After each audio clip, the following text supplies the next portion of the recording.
Hi, welcome to the Writing Momentum podcast. My name is Gena Maselli, and I'm here with my husband, Chris, Christopher hey, Maselli. welcome to the podcast. Good to have you here again. Yeah, we are looking forward to doing a three-part series. This is going to be the first of three parts on a subject that sometimes can be difficult for writers to tackle and know kind of where to start.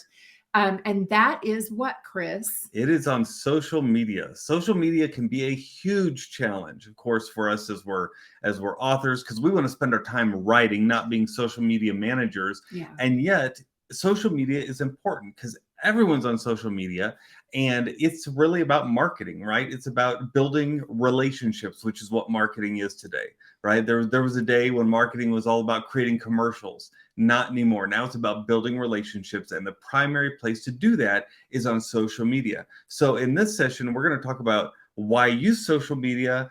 And the next one, we're going to talk about how to find your social media audience. And then the third one's going to have some really cool tips and tricks that we think you're going to like. Absolutely. And, I think social media is one of these things that we like to use on a personal level. But sometimes when it comes to using it on a professional level as writers, it becomes a little more nebulous. Like you don't quite know where to start. You don't know what to do with it. You don't know how to use it.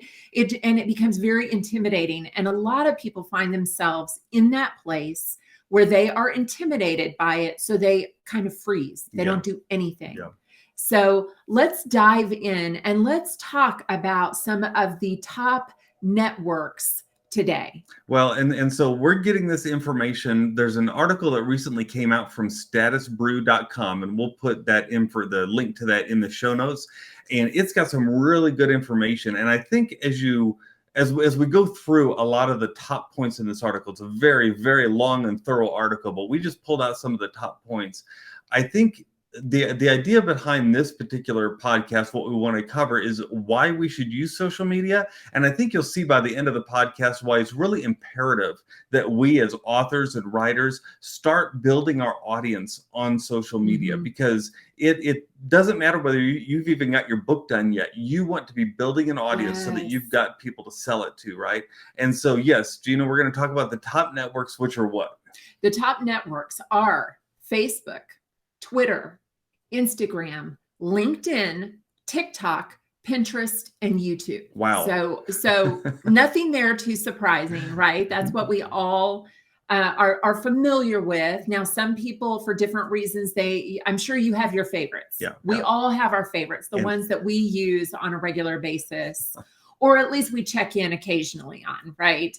But they all have their niche audience. And they all have their people, the different people who use them and why they use them. Yeah. And so that's an important thing to think about, depending on who your audience is, because that's what it is. It's not just about what I personally might like. It's about what my reader is using and what they are getting out of it. So that's what we need to keep in mind. Yeah. And in the next episode, we're going to really talk about what the demographics are for each of those social networks. And I think that's going to be really eye-opening, because you may realize that you've been, for instance, posting on TikTok all the time, and the people who would read your books are not on TikTok, right? Depending on their age and whether they're male or female, what their interests are. But the key here is that every single social network does have a niche that follows what you're doing, right? There are people in those networks, is what I'm trying to say, that will follow your niche, right? You just have to find them. But some are more maybe dedicated than others, depending on what the network is. And here's the first surprising statistic. I think this is amazing. 62% of the world's population uses social media. That's 4.88 billion with a B. And that's increasing, right? So 62% of the world using social media, that means almost everyone that you know is on some social media channel. And that's key, because if you're trying to build relationships and build an audience, you're going to find them more than anywhere in one place on social media. Right. Well, and I think that's kind of an interesting topic when we're talking about niche marketing, when we're talking about finding our people. we kind of live in this era where we have access to people that we otherwise would not have had the opportunity to reach. We wouldn't have been able to find those readers who are reading or interested in our book unless we were working diligently with some type of publicist, which would have been very expensive. We were buying mailing lists. Remember the days of thousands of mailing lists. I remember those days very well. And so social media is a little bit of a double-edged sword sometimes, where we can kind of feel like we don't want to get caught up in it too much. We don't want to get trapped by it. But at the same time, it is a tool. And as writers, as entrepreneurs, as solopreneurs, we have to be willing to get into that space. So one statistics also, Chris, just piggybacking off of what you were saying, where Chris mentioned that 62% of the world's population uses social media. 2/3 of the world's population has access to mobile devices. Wow. And a lot of the areas that have access to mobile devices today, they completely skipped dial-up. That's right. They went from having nothing to having mobile devices with access to social media. So the world really is open to finding you, right? To building relationships with you.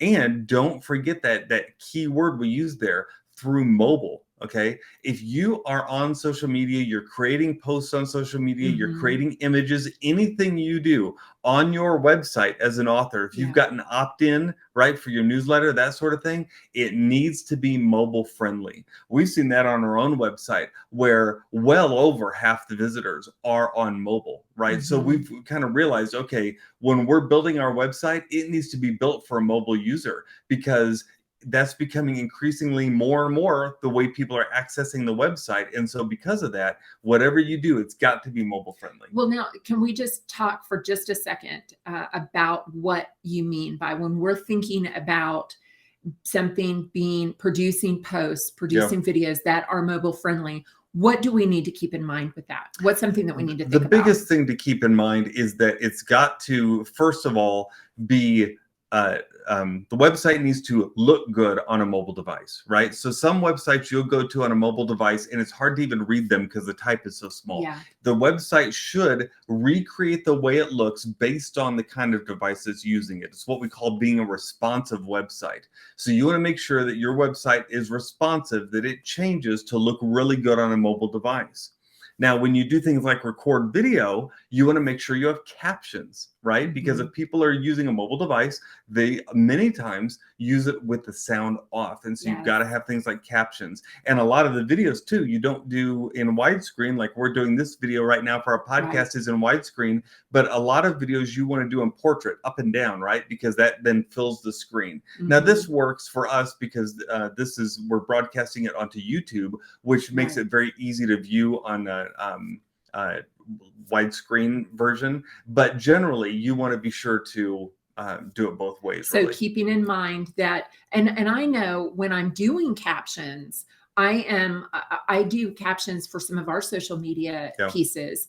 I'm very aware that when someone is looking at this piece, they're going to be looking at it on a mobile device. They're going to be looking on a small screen. So my typeface, my font that I use in my captions, I make it a little bit bigger because I don't want an 8-point type on a mobile device. That's going to be too small for my users, for our readers. They're not going to want it that way. So I always try to get it up to more like a 10 or a 12.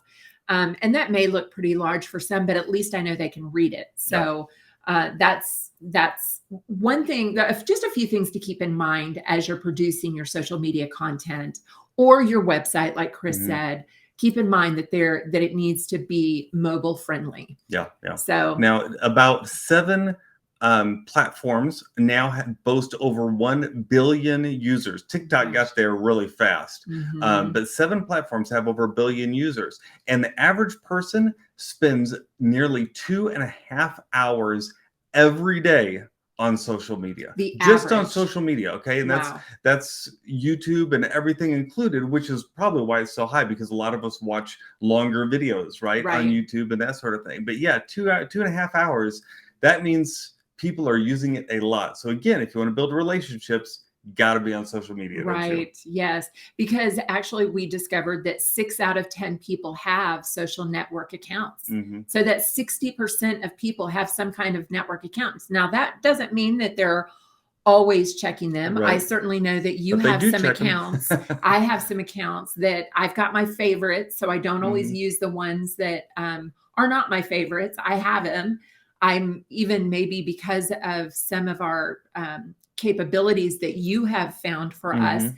I'm posting to them, but I'm not necessarily, we all have our favorites. Yeah. You pay attention to the ones that are your favorites. So, but 60% of people have at least one social media network Yeah. or account, social media account. And I'm curious to see what percentage of those people have more than one. I'm Oh, sure that that's a good majority. question. That may be in the article. We may have to look that up and see for the next Yeah. podcast, because that's an interesting thought. I think probably most people do, right? Yes. We all subscribe to more than one account, whether we use it or not. But we all have our favorites, and Mhm. that's when I talk about the niches, that you tend to find that people will gravitate toward one social network. And that's why it's okay when you're putting social media content out there to duplicate what you're doing across multiple networks, because people will find you on multiple networks, different networks, and they don't usually cross from one to the other. So it's not like they'll feel inundated with your social media material. Mhm. Um, uh, and let's see, this is interesting. The most effective social media content is short form videos. 85% of marketers use short form videos. So Wow. if you want to tell people about your book, you want to tell people about what you're doing, what should you be doing? Short form videos. That usually Yeah. means around 10 minutes. Most YouTube videos are around 10 minutes long. Well, and I would say it's much shorter than that for some of the other sites. So yeah, I mean, when Yeah. you're talking about Like like TikTok, TikTok, yeah. when you're talking about even YouTube shorts are Mhm. much shorter than that. And here's the thing with the short form video is that the platforms are giving preferential treatment to those They short form absolutely videos. are. So they're pushing them. So what does that mean for you? That means that when you produce one, the network that you are producing it for, the platform, is taking it and they're sharing it more often. They're Yeah. making it more visible to people in your friends or your contacts, but also making it more visible in their friends and Mhm. contacts. So We- helping you spread the word a little bit We have better. seen that ourselves, where we'll take a post and put a static post out there, and we'll also put a short form video post out there. The short form video post will get more impressions, which means the network shows it to more people. Okay. It has nothing to do with people searching for it or anything. It's just that the network shows it more. Mhm. And it absolutely happens with short form video. So be thinking about that if you want to be online and Yeah. communicating with people. Well, and here's another interesting fact about social media is that social media is changing a little bit, right? Mhm. People, it's not just about, when social media was set up, it was about connecting with friends and family and that kind of thing. And we all know that that is now changing, where we are now doing searches on social media when we're interested in something. Yeah. So we're looking for information in social media, whether it's how to bake something or other, make some specific kind of recipe, Yep. or what are the best books for this kind of genre or something else.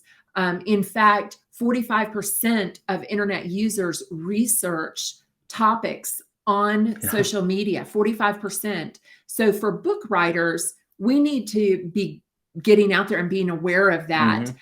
You can even here's a little trick that you can do, is think about your project, your genre, about your readers or the people you're trying to reach. Think about your book and do a search. If you were trying to find your book, what kind of search would you do? Yeah. So go up, if you're looking in YouTube, if you're looking in Facebook, you're looking wherever, start doing a search for that. And YouTube, Pinterest, especially, Google also, which I know is not a social network, but look at that what that drop down menu shows you. So if you're writing Old West fiction with a female lead, the female protagonist, something like that, you start writing that in that list up at that search space at the top. See what drops down, because what drops down, that is what people are searching for. Absolutely. So you can, that's just a little extra something. But if you want to see how to position your product, your book on social media, that's one way to do it. So the big conclusion here from today is that we need to be on social media. If we want to build our audience, if we want to build relationships, we have got to be on social media. But don't feel overwhelmed by that, because there are creative ways that you can, first of all, choose what channels to focus on. We're going to talk a lot about that next week on the podcast. And also, there are creative ways to post to social media. Yes. And one of our favorite ways is by using a content scheduler. And our favorite one is called SocialBee. If you go to writing.fyi/socialbee, that's writing.fyi/socialbee, you can find out all about SocialBee, how it works. I've got training videos on it on YouTube, and I'll be happy to send you links if you want to check it out. It's free to try out. It's a very good service. It allows you to make one post, and it will send it to all the social media channels for you. It'll even schedule them out for you. And it like most schedulers, it's about $20 a month. But I contacted the developer, and we have a coupon. It's Momentum 20, and that gives you 20% off for life. That's a rare coupon. They don't offer this kind of coupon anymore. I'm grandfathered into having this one. So if you want to have SocialBee at 20% off for life, use Momentum 20 by going to writing.fyi/socialbee. And I think you'll find that a really, really good resource. Oh, yes. It is a game changer for sure. If you are someone who lives for social media, maybe you love being on there and no problem.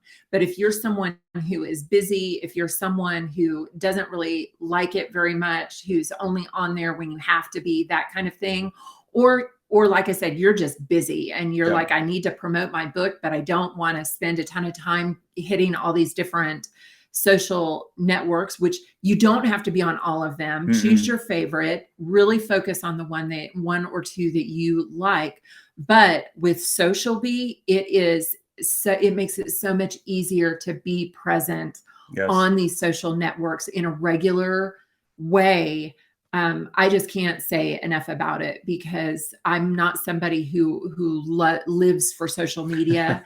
I get on there and I have my favorites that I check, but I try not to spend a ton of time on them. But with SocialBee, I can still be in contact with my audience, and I can still be reaching my audience and still getting our message out through SocialBee. And that 20% off for life is huge. It's really good. That's good, because you get locked into it, which is what I love, because I'm all about the deals. Yes. All right. Well, if you've enjoyed this podcast, be sure to subscribe, because that way you won't miss any podcast, because it'll just show right up there in your podcast app every single week. When we put them out, we put them out every Wednesday. Next week, we're going to be talking about how to choose the right social network to start posting on and to find your niche on. And I think we're going to have a lot more really good statistics from this article, as well as some personal experience that we're going to share. I think you're going to like it. So until next time, we hope that you will rate, review, and subscribe, and share this with someone that you know will benefit from it. And we just thank you for listening. Remember that together we have writing momentum. Bye-bye.